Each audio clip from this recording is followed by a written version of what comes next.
प्यार भरा नमस्कार श्रोताओं, आप सुन रहे हैं डॉक्टर भीमराव अंबेडकर विश्वविद्यालय का सामुदायिक रेडियो स्टेशन 90.4 आगरा की आवाज, और मैं आपकी होस्ट दोस्त हूँ पूजा। बहुत बहुत स्वागत करती हूँ अपने किसान भाई बहनों का खास तौर से इस कार्यक्रम में, क्योंकि ये आपका विशेष और बहुत ही पसंदीदा कार्यक्रम है, किसान जागरूकता कार्यक्रम 2.0, जो कि निर्देशित है रसायन एवं उर्वरक मंत्रालय भारत सरकार द्वारा और साथ ही साथ प्रायोजित कार्यक्रम है। सहयोगी है हमारे यारा फर्टिलाइजर इंडिया प्राइवेट लिमिटेड। आपके लिए कार्यक्रम हम ये लेकर आते हैं जिसमें विषय बहुत खास होता है, कृषि संबंधी, और विशेषज्ञ भी बहुत खास होते हैं। तो श्रोताओं, आज हम बात करने जा रहे हैं एक ऐसी फसल की जिसकी खेती देश में तेजी से बढ़ रही है।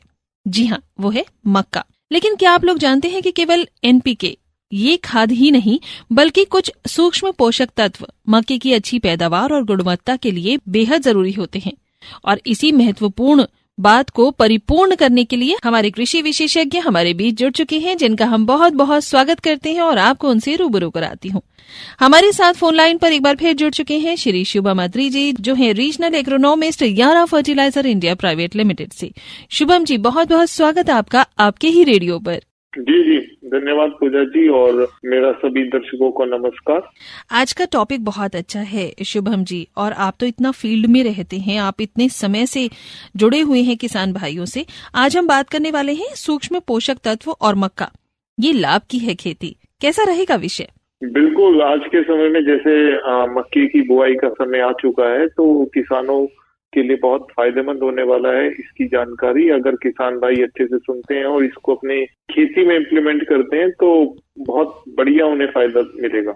बिल्कुल, इसके महत्व पर ही मैं सबसे पहला सवाल अपना करना चाहती हूँ कि ये बताइए सबसे पहले आप हमें कि मक्के का जो रकबा लगातार बढ़ रहा है, ऐसे में हमारे किसान भाई बहनों के लिए ये फसल का क्या महत्व है? मक्का एक बहुत जरूरी फसल है, जरूरी हर दृष्टिकोण से जरूरी है। हर दृष्टिकोण यानी कि अगर आप देखें तो भारत में इसे अनाज की रानी भी कहा जाता है। भारत में तो क्या, पूरे विश्व में इसको अनाज की रानी के नाम से ये फसल जानी जाती है। और इसका कारण यही है कि इसका जो यूज है वो हर तरह की इंडस्ट्री में होता है, या वो हमारे ह्यूमन्स फूड के लिए हो। ह्यूमन्स फूड के लिए एक बहुत ही अच्छा अनाज है। हमारे जो पोल्ट्री सेक्टर है उसकी फीड्स में इसका बहुत बड़े स्तर पर प्रयोग किया जाता है। दूसरा, आप देखोगे इंडस्ट्रियल यूसेज भी इसके बहुत हैं। आज के समय में पूजा जी आप देखेंगे कि प्रोसेसिंग इंडस्ट्री का जो कद है वो बहुत ऊंचा है, और विदेशों में कॉर्नफ्लेक्स या कॉर्न से बनी जरूरी चीजें, कॉर्न पाउडर, कॉर्न फ्लोर, तो ये बहुत कह सकते हैं कि बहुत डाइवर्स क्रॉप है। और पूरे विश्व की मुख्य जो धान गेहूं के बाद जो सबसे ज्यादा फसल उगाई जाती है वो मक्के की फसल ही होती है। तो इसलिए इसका जो इम्पोर्टेंस है बहुत अधिक है। हमारे भारत में अब किसान भाइयों ने इसको बहुत अच्छे से समझा है, और इसी का ही ये परिणाम है कि पिछले 4 से 5 सालों में जो मक्के के प्रति किसान भाइयों का रुझान है वो काफी बड़ा है। और सबसे अच्छी चीज क्या है कि मक्के की जो फसल है एक ऐसी फसल है जो हमें बहुत बढ़िया मुनाफा, अच्छी पैदावार देने में सक्षम है। और दूसरी अच्छी चीज क्या है कि ये कम ड्यूरेशन की क्रॉप है। इसमें हमें ऐसा नहीं है कि पूरे के साल मक्के की फसल हमारे खेत में रहेगी। ज्यादा से ज्यादा 100 से 120, 130 दिन तक जो हमारा बसंतकालीन में मक्का लगता है उसकी फसल हमारे खेतों में रहती है, और बहुत ही अच्छा हमारे किसान भाइयों को इससे लाभ भी मिलता है। बहुत बढ़िया। तो ये मक्के की जो फसल है ये तो हम इंटरक्रॉपिंग में भी कर सकते हैं? जी, कुछ भागों में, देश के कुछ भागों में, हमारे राज्य के कुछ भागों में इसकी जो फसल इंटरक्रॉपिंग के साथ भी की जाती है। जैसे हमने देखा है कि मक्के के साथ साथ जो कम ऊंचाई की फसलें होती हैं, पूजा जी देखिए मक्के की जो फसल होती है वो थोड़ी लंबी फसल होती है, मतलब लंबी कह सकते हैं, ऊंचाई में उसकी लंबाई में उसकी हाइट ज्यादा होती है, 6 फुट 7 फीट तक वो फसल जाती है। तो ऐसे में हमारी जो कम हाइट की फसलें हैं, खासकर की वनस्पति वाली फसलें जैसे कि धनिये की एक फसल है, या हम कह सकते हैं कुछ सब्जियों की फसल है, तो वो इसके साथ हम जड़ों में लगा के उगा सकते हैं, जिससे हमारे किसान भाइयों को और अच्छा बेनिफिट मिलता है। बहुत अच्छा, बहुत अच्छा। तो चलिए अब बात करते हैं सूक्ष्म पोषक तत्व की। मक्के की फसल के लिए कौन कौन सी सूक्ष्म पोषक तत्व जरूरी होते हैं शुभम जी? देखिए, जैसा कि मैंने अभी आपको कहा था कि भारत की मक्का एक प्रमुख अनाज की फसल है और इसका प्रयोग न केवल भोजन के रूप में बल्कि कह सकते हैं पशु आहार, हमारा तेल, स्टार्च और इंडस्ट्रियल यूज भी बहुत बड़े पैमाने पर किया जाता है। अब आते हैं पैदावार कैसे लें। अभी जो हमारा सूक्ष्म पोषक तत्वों का टॉपिक है वो डायरेक्टली किससे संबंध है? पैदावार से संबंधित है। तो अच्छी पैदावार प्राप्त करने के लिए मक्के को सब जानते हैं, सब किसान भाई ने सुना होगा कि संतुलित पोषण की आवश्यकता होती है और इस संतुलित पोषण प्रबंधन में सूक्ष्म पोषक तत्वों की जो भूमिका है अत्यंत महत्वपूर्ण है। आमतौर पर हम क्या देखते हैं पूजा जी कि हमारे जो किसान है, नाइट्रोजन हो गया, फास्फोरस हो गया या कह सकते हैं पोटाश हो गया, ये 3 मुख्य पोषक तत्वों पर ही ज्यादा ध्यान देते हैं और इसी के चलते वो भूल जाते हैं कि थोड़ी मात्रा में दिए जाने वाले, मैं अपनी बात को दोहराता हूँ, थोड़ी मात्रा में दिए जाने वाले पोषक तत्व पर जरूरी पर आवश्यक सूक्ष्म पोषक तत्व भी फसल की वृद्धि और उत्पादन में बहुत ही निर्णायक भूमिका निभाते हैं। सूक्ष्म पोषक तत्व कौन कौन से हैं इसके बारे में अगर हम बात करें तो इसमें मुख्य रूप में आते हैं हमारा जिंक हो गया, हमारा आयरन हो गया, हमारा कॉपर हो गया, मैंगनीज हो गया, बोरोन हो गया, मोलिब्डेनम हो गया। ये कुछ सूक्ष्म पोषक तत्व हैं और जिनकी जरूरत हमारी फसल को रहती है। अब कुछ पोषक तत्व इनमें से भी ऐसे हैं जिनकी हमारी भारत की मिट्टी में पर्याप्तता है। अगर मैं बात करूं कॉपर है या कह सकते हैं आयरन है या मोलिब्डेनम है, तो ये सफिशिएंट अमाउंट में, पर्याप्त मात्रा में हमारी फसल मिट्टी में देखने को मिल जाते हैं, जिसके चलते अगर किसान भाई इनका प्रयोग कम भी करते हैं या नहीं भी करते हैं तो इससे हमारी फसल की पैदावार पर कोई ज्यादा फर्क नहीं पड़ता। पर जो पोषक तत्व हमारी मिट्टी में यानी खासकर सूक्ष्म पोषक तत्व जो हमारी मिट्टी में भी उनका स्तर काफी कम है और ऊपर से किसान भाई उनका प्रयोग भी कम कर रहे हैं और अगर प्रयोग कर भी रहे हैं तो एक अच्छे सोर्स के माध्यम से, अच्छे स्रोत के माध्यम से नहीं कर रहे, तो वो किसान भाइयों की जो पैदावार है उसको कम करने का काम करता है। सपोज कीजिए अगर आपकी फसल अच्छी पैदावार दे रही है 28 क्विंटल और उसमें थोड़ी जिंक की कमी है, पर किसान भाई सोचता है कि यार जिंक मेरी फसल से तो अच्छी पैदावार आ ही रही है, 28 क्विंटल भी ठीक है, इसमें जिंक का क्या डालना।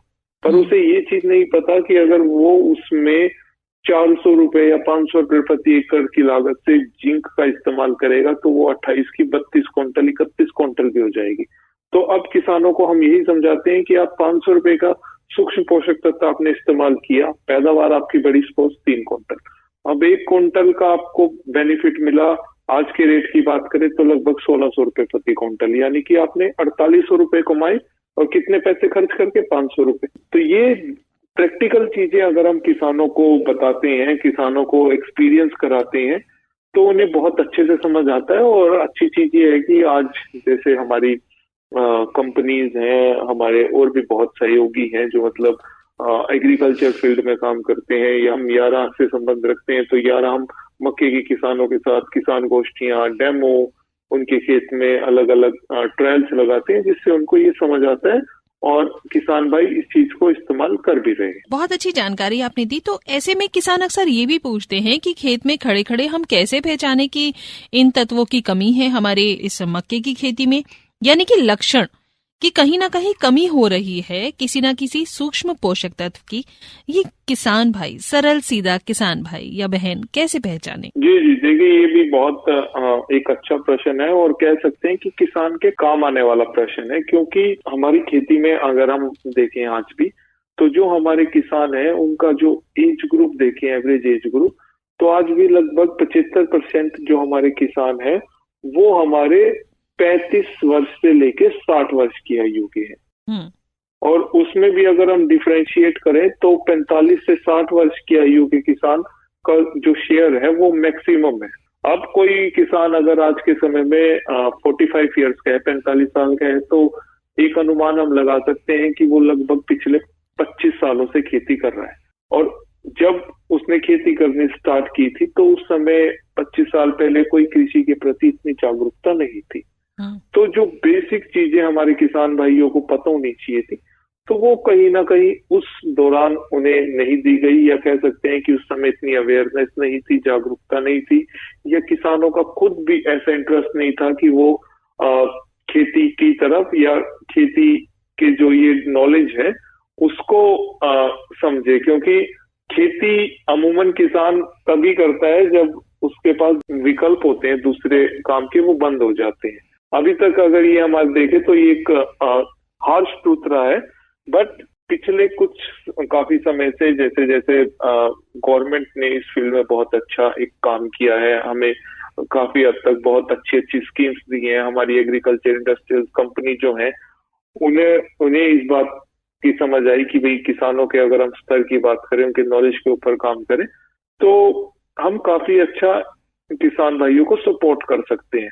और बहुत अच्छी चीज ये है, मैं आपके चैनल के माध्यम से भी कहूंगा कि जो जिस तरह का प्रोग्राम आपके साथ 90.4 FM, तो ये भी एक बहुत अच्छा इनिशिएटिव है। क्योंकि अगर आज ग्रामीण भारत की बात करें, ग्रामीण क्षेत्रों में देखें तो बहुत लोग आज भी हमारे कार्यक्रम के साथ जुड़े हैं और इसका फायदा उन्हें मिलता है। तो अब सीधे प्रश्न पे आते हैं, क्योंकि ये प्रश्न का इतिहास जो है वो नॉलेज से है, ज्ञान से है। तो हमारे किसान भाइयों को ये समझने की जरूरत है कि जब मक्की की फसल वे उगाते हैं और उसमें जमाव हो जाता है, तो जो सूक्ष्म पोषक तत्व, हालांकि सूक्ष्म पोषक तत्व की जो मात्रा इस्तेमाल करने की होती है वो ज्यादा नहीं होती, पर वो किसानों के लिए बहुत जरूरी होती है। तो उसमें जो मैंने अभी जरूरी पोषक तत्व बताए थे, सूक्ष्म तत्व, जैसे कि पहले नंबर पर जिंक आता है, फिर आता है आयरन आता है, फिर कॉपर आता है, फिर मैंगनीज, फिर बोरॉन, फिर मोलिब्डेनम। इन सब पोषक तत्वों के अलग अलग काम होते हैं और इनकी कमी के लक्षण अलग अलग होते हैं। अब इनको मैं बारी बारी से बताता हूँ। सबसे पहले हम जिंक की बात करते हैं।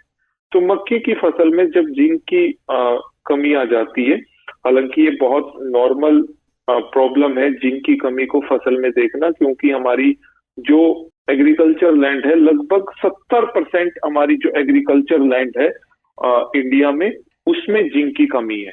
तो ऐसी अवस्था में हमें जिंक की कमी के लक्षण को पहचानना बहुत जरूरी है। तो इसकी जो कमी के प्रमुख लक्षण है वो क्या है? सबसे पहले जो जिस पौधे में जिंक की कमी आ जाएगी वहां पे बढ़वार रुक जाएगी।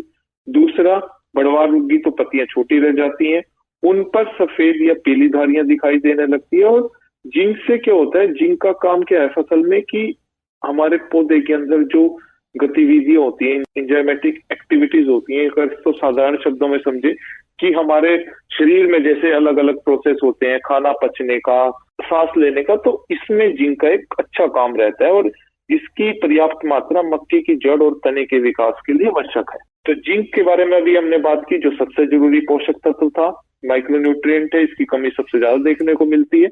उसके बाद आता है आयरन, और आयरन क्लोरोफिल के निर्माण में सबसे ज्यादा भूमिका निभाता है और इसकी कमी सबसे पहले आती है किसान भाइयों नई पत्तियों पर। जो नई पत्तियां निकलती हैं पौधे में, आप अगर उसको देखेंगे तो वो पीली पड़ना स्टार्ट कर देती हैं, जिसे हम क्लोरोसिस भी कहते हैं।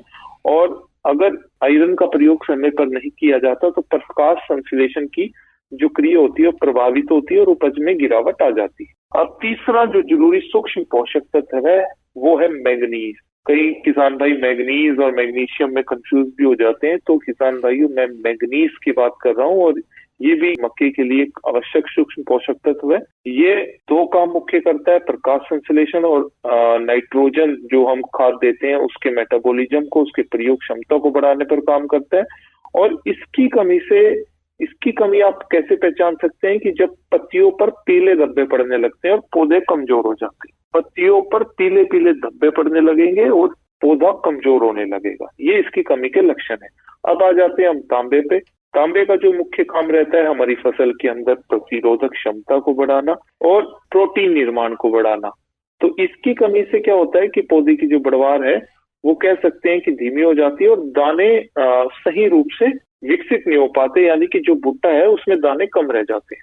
बोरॉन अगला मुख्य माइक्रोन्यूट्रिएंट है, सूक्ष्म पोषक तत्व है, और खासकर मक्की की फसल में जहाँ पे मेल और फीमेल फ्लावर अलग अलग होता है वहां पे परागण करने के लिए बोरॉन का सही इस्तेमाल, सही मात्रा में और सही रूप में इस्तेमाल करना बहुत जरूरी है। परागण क्रिया से क्या होता है कि जो मेल और फीमेल फ्लावर के अंदर जो जरूरी प्रतिकाएं होती हैं, जैसे कि अगर हम टेक्निकल भाषा में बोले जो पोलन होता है वो फीमेल फ्लावर तक पहुंचना बहुत जरूरी है। और इससे बेनिफिट क्या मिलता है कि जो दाना भराव है, कोशिकाओं का विभाजन है, उसमें बोरॉन सबसे मुख्य काम करता है।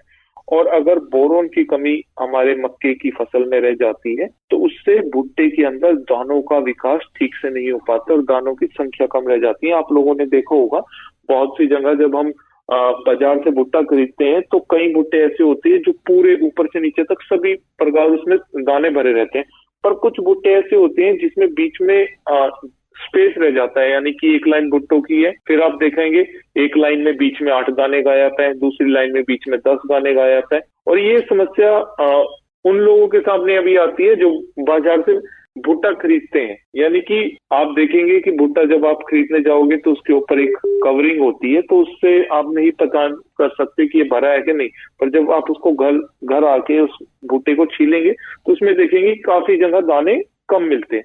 तो ये सीधे तौर पर बोरोन की कमी से पाई जाती है, और जिसका अगर सही तरीके से बोरोन का हम खेतों में इस्तेमाल नहीं करते तो बोरोन की कमी से हमारी फसल का जो दानों का भराव है होना चाहिए वो हमें नहीं मिल पाता। तो ये कुछ जरूरी सूक्ष्म पोषक तत्व है किसान भाइयों जिनकी जानकारी आपको होनी चाहिए, जो कि हमारी फसल में कह सकते हैं कि एक अच्छा उत्पादन देने में बहुत लाभकारी है। बिल्कुल। तो फिर इन सूक्ष्म पोषक तत्वों की पूर्ति के लिए हमारे किसान भाई को कौन कौन सी खाद या कौन कौन से उपाय करने चाहिए?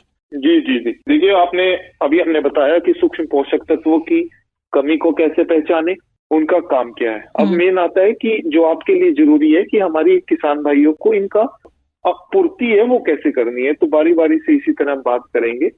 सबसे पहले अगर हम बात करें इसकी शुरुआत कहाँ से करें, तो इसकी शुरुआत आप करेंगे मिट्टी की जांच। तो किसान भाइयों, मिट्टी की जांच एक ऐसा साधन है जिससे हम ये पता लगा सकते हैं कि हमारी फसल में किन तत्वों की, हमारी मिट्टी में किन तत्वों की कमी आ चुकी है, और इसका सही परिणाम आप देखेंगे सूक्ष्म पोषक तत्वों की उपलब्धता में। देखिए, अगर नॉर्मल सी बात करें, जनरल बात करें, तो किसान भाई नाइट्रोजन, फास्फोरस, पोटास का प्रयोग करेंगे हर हालत में, पर जो सूक्ष्म पोषक तत्व है उनका प्रयोग हमारे किसान भाई कम करते हैं। और इसका कारण है कि उन्हें इस चीज की नॉलेज नहीं है। आप मिट्टी की जांच कराओ या ना कराओ, आप एनपीके खाद फिर भी डालेंगे, पर अगर आप मिट्टी की जांच करा लेते हैं तो आपको अपनी मिट्टी का ये स्तर पता लग जाएगा कि उसमें सूक्ष्म पोषक तत्वों की कितनी डेफिशिएंसी है। अगर सपोज करिए कि अगर आप आज हमारे मक्के के किसान भाई अपनी मक्के की फसल में आयरन का प्रयोग नहीं करते, लोहे का प्रयोग नहीं करते,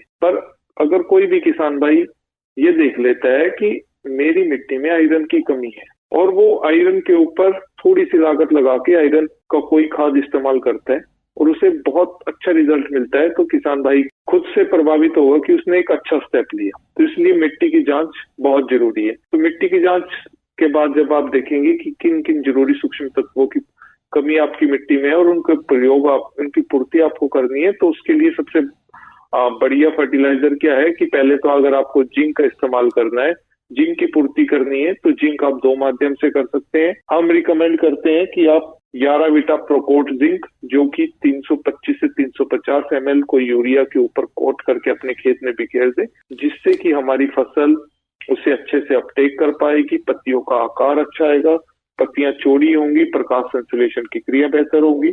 अगर किसान भाई स्प्रे के माध्यम से जिंक की पूर्ति करना चाहते हैं तो उसके लिए 11 बीटा जिंक ट्रैक आपके पास है, जिसके अंदर 39.5% जिंक की मात्रा है। इसको 150 से 200 लीटर पानी में मिलाकर 25 से 30 दिन की अवस्था पे आप स्प्रे कर सकते हैं, जिससे जिंक की पूर्ति हम अपनी फसल में करेंगे।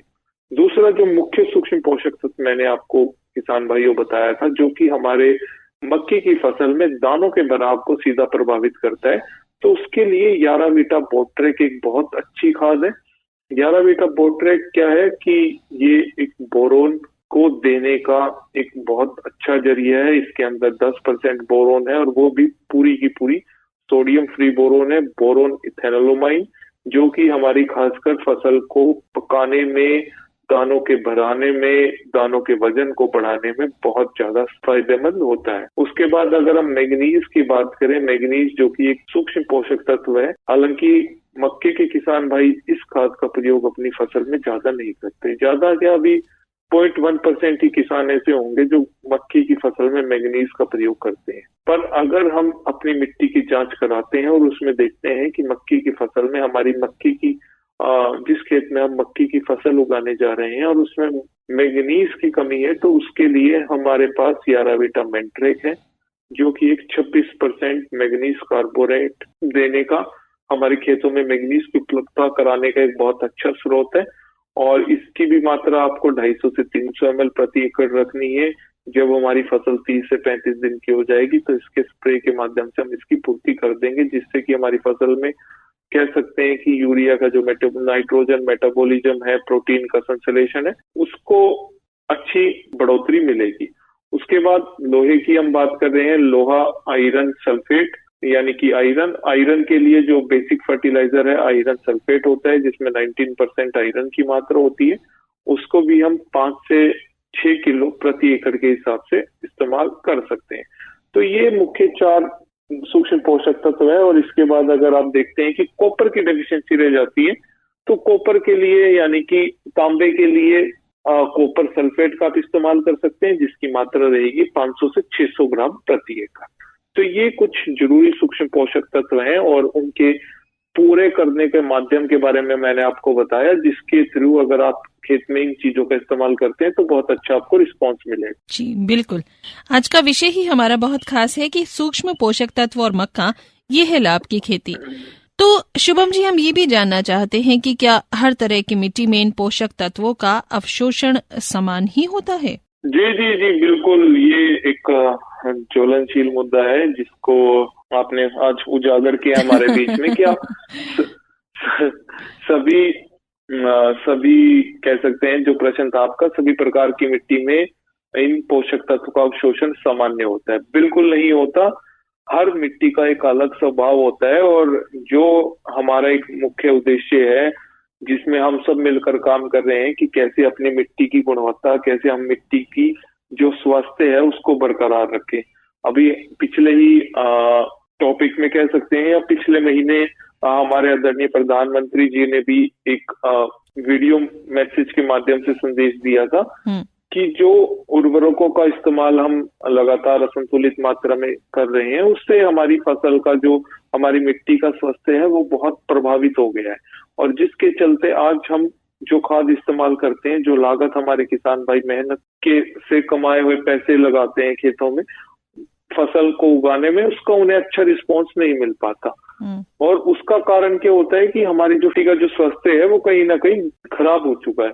और मिट्टी का स्वास्थ्य खराब है या बढ़िया, उसको हम कैसे मानते हैं? उसका एक प्रमुख पैरामीटर है पीएच मान। पीएच मान उसी तरह होता है जैसे हम अपनी बॉडी का टेम्परेचर मापते हैं, 98.4 होना चाहिए। अगर वो बढ़ जाए तो उसे हम बुखार कह देते हैं। इसी तरह मिट्टी का जो पीएच मान होता है वो होना चाहिए 6.5 से 7.5 के बीच में। और अगर वो पीएच मान 6.5 से कम हो जाता है, 7.5 से ज्यादा हो जाता है, तो उसको हम 2 श्रेणियों में बांट देते हैं। अगर पीएच मान 6.5 से कम है तो वो सोयल एसिडिक है, और अगर हमारा पीएच मान 7.5 से ऊपर हो जाता है तो वो सोयल यानी कि अल्कलाइन हो जाती है। अब इन दोनों पीएच में ऐसा होता है कि कुछ पोषक तत्व तो एसिडिक सोयल में थोड़ा ठीक काम करते हैं, या ये भी कह सकते हैं कि जो मैक्सिमम पोषक तत्व होते हैं वो 6.5 से 7.5 पीएच मान में ही ज्यादा काम करते हैं। 1-2 पोषक तत्वों को छोड़ के, जैसे कि अगर मैं बोरोन की बात करूं तो बोरोन, मोलिब्डेनम थोड़ा अल्कलाइन पीएच पे भी फसल को मिल सकते हैं, पर मैक्सिमम जो उनकी उपलब्धता है, मैक्सिमम अवेलेबिलिटी है, तो वो 6.5 से 7.5 के बीच में ही होती है।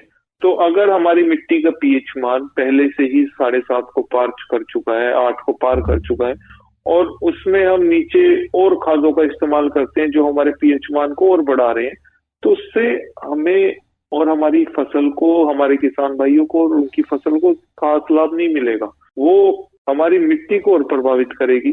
तो ऐसे में जो मिट्टी के जांच की, मिट्टी के स्वास्थ्य की जांच की मैंने अभी बात की थी, तो इसका संबंध या इसका सही प्रकार से होना बहुत ज्यादा जरूरी है। तो पूजा जी, ये एक बहुत अच्छा प्रश्न था कि मिट्टी के स्वास्थ्य से हमारे पोषण प्रबंधन के अवशोषण पर पोषक तत्वों के अवशोषण पर कितना फर्क पड़ता है।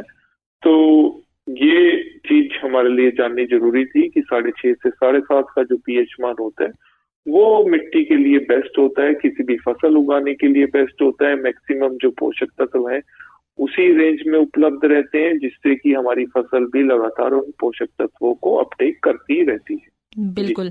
एक आखिरी सवाल पूछने की मोहलत भी मुझे दीजिए कि मिट्टी परीक्षण यानी कि मृदा परीक्षण से हमारे किसान भाई क्या, कैसे और कितना लाभ कमा सकते हैं, फायदा उन्हें होता है?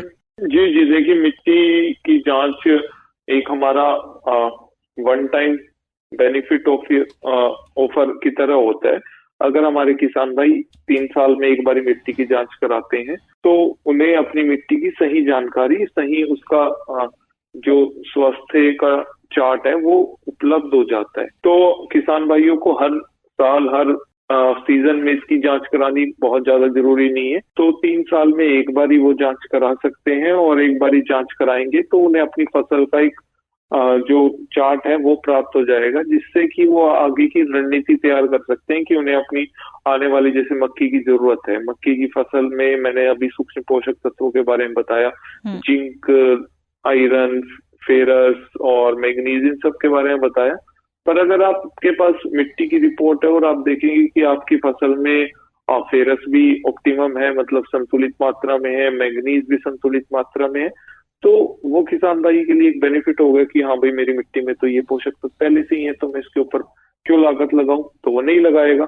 और वहीं अगर उसे देखता है कि उसकी फसल में मिट्टी में लोहे की कमी है, वो सब खाद डाल रहा था पर वो अपनी पैदावार से संतुष्ट नहीं था, उसने मिट्टी की जांच कराई किसान भाई ने, उसने देखा कि सब कुछ तो ठीक है पर लोहे की कमी मेरी मिट्टी में बहुत ज्यादा है, जिसके चलते जो पैदावार मेरी दूसरे खेतों से आती है इस खेत से नहीं आ पा रही।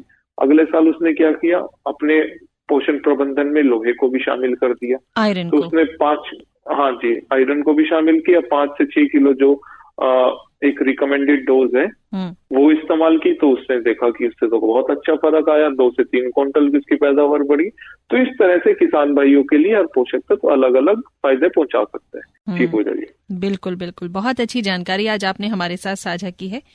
तो श्रोताओं, आज हमने ये जाना कि मक्के की फसल में सूक्ष्म पोषक तत्व कितनी बड़ी भूमिका निभाते हैं। अगर किसान सही समय पर सही तत्व दे तो मक्का बनेगा आय और उन्नति का साधन। ये विशेष कार्यक्रम जो हम यारा फर्टिलाइजर इंडिया प्राइवेट लिमिटेड के सहयोग से और ministry of chemical and fertilisers government of India के मार्गदर्शन में आप तक पहुंचा रहे हैं, ये है रेडियो कृषि जागरूकता कार्यक्रम 2.2। पहले 1 साल भी लगातार हम कृषि विशेषज्ञों के साथ विभिन्न विषयों पर जो बहुत जरूरी थे और अपने किसान भाइयों के साथ फील्ड में भी पहुंचकर हम चर्चा कर चुके हैं।